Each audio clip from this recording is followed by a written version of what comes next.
हमारे चैनल को सब्सक्राइब करने के लिए लाल बटन को दबाएं और नए नए गानों को सबसे पहले सुनने के लिए घंटी को दबाएं। बोली बोली बाबा हरिहर नाथ की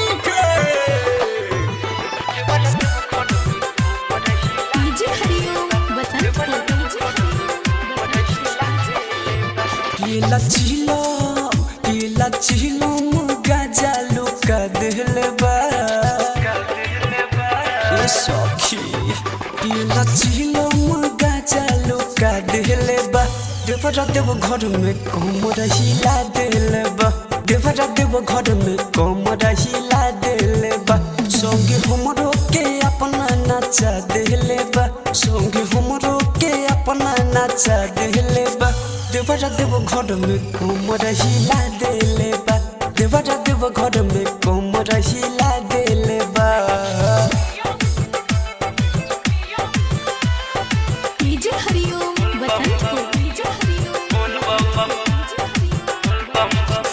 हरदम रहत रहे बा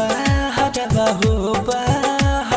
हो कैसे आई गइल सावन में घरबा हो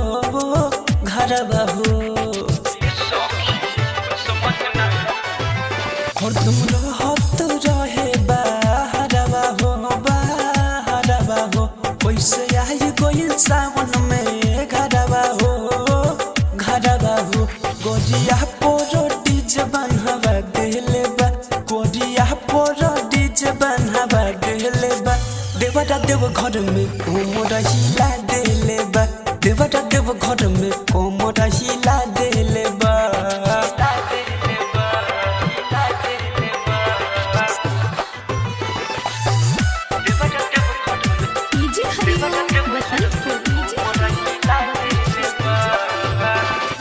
बाबा के फेरा में पड़ले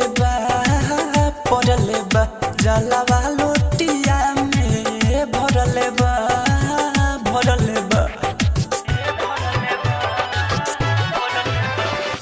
बाबा के फेरा में पड़ले बा जलावा लोटिया में भरले बा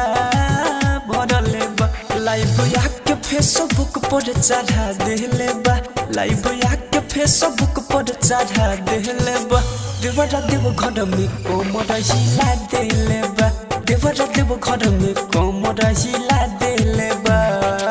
मां सरगम रिकॉर्डिंग स्टूडियो सैदपुर दिखवाड़ा सारण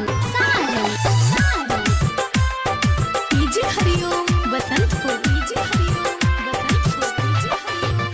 पिया दीपक दीवाना सुनली बात हो गीत लिखत रही रोहिता के साथ हो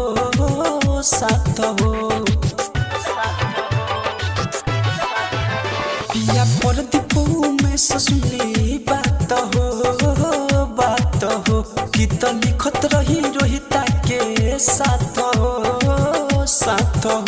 हिट गाना गा के सबके झूमा देले बा हिट गाना गा के सबके झूमा देले बा देवरा देव घर में कोमर हिला देले बा देवरा देव घर में कोमर हिला देले बा संगे हमरो के अपना नाचा देले बा संगे हमरो के अपना नाचा देले बा देवरा देव घर में कोमर